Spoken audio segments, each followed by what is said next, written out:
Meteorologist Sean Ash here on two weather impact alert days, one today, one tomorrow. They're going to be different in how this all evolves. Before we get to any storms at all today, you have all kinds of dry time to be outdoors without even worrying about checking radar on your phone or anything like that. Heat index will approach 90 before we get to the storm action.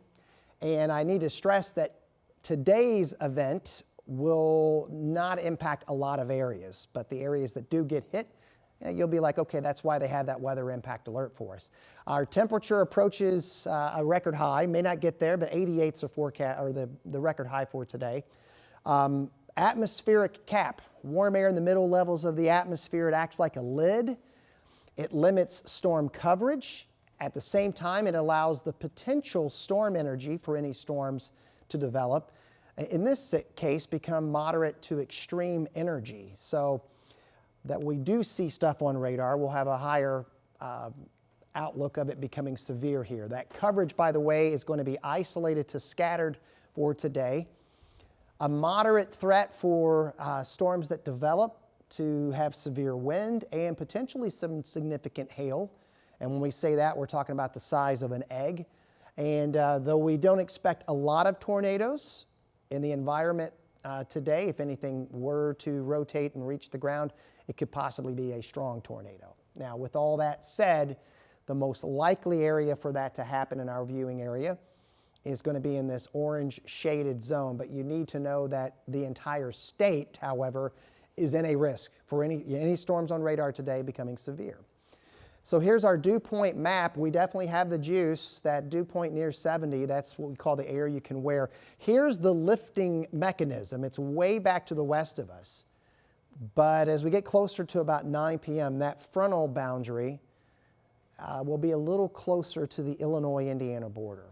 And you can see midday today, they dropped the enhanced or the level 3 risk farther south, closer to I-70.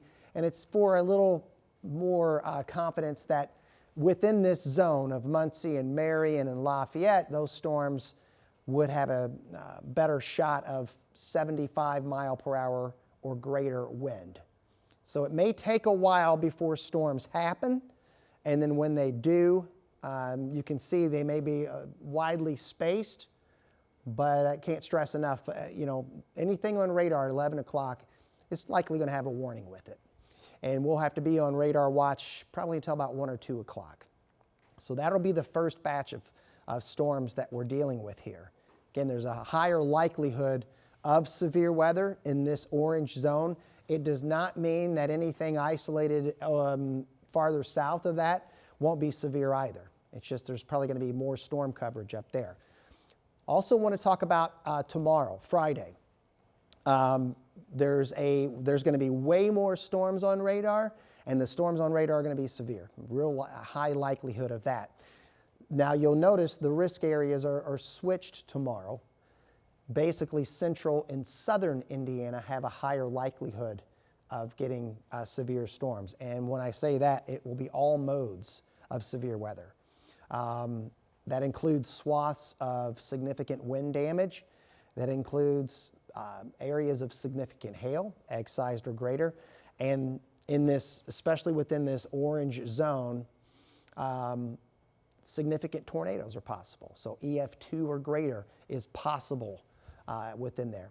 So we're gonna have a really busy Friday afternoon. And when we say that in terms of timing, it is fair game after 4 p.m. tomorrow. We may have to adjust the timing a little bit, and we'll do so, and that's why we always recommend check back, follow our forecast.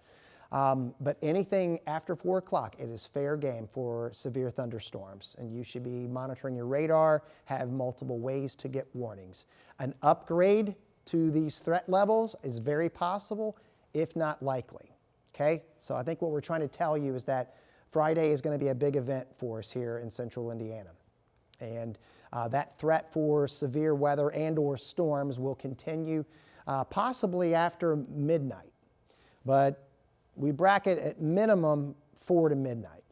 Okay, so we want you to know that it could be a big day for tomorrow. Now, this is a product that we don't show a whole lot of but in this case it warrants, and I don't want you to necessarily focus on the specific location of where you're seeing what we call modeled helicity streaks. It basically tells us storms capable of an updraft and rotating updraft, okay? I don't focus on the specific area. I want you to focus on how many there are and the fact that we're getting some extreme values for the event for tomorrow. That gives us increased confidence that we are at minimum going to have tornado warnings tomorrow afternoon. And at worst, we could have more than one significant tornado. So that's why our radar, no pun intended, is definitely up and focused on what could be a big, big severe weather day in our viewing area on Friday. And for some, tonight will be a big day as well. So we're not sleeping on tonight by any means. It's just I think there's going to be way more people and way more storms impacted tomorrow. With all that said, we've got a great weekend, a cooler, more pleasant feeling weekend ahead, if you like it that way, but we'll have to get through the next couple of days. So again, today, many, many, many hours of nothing at all on radar here. Whereas tomorrow, we get closer to 4 p.m.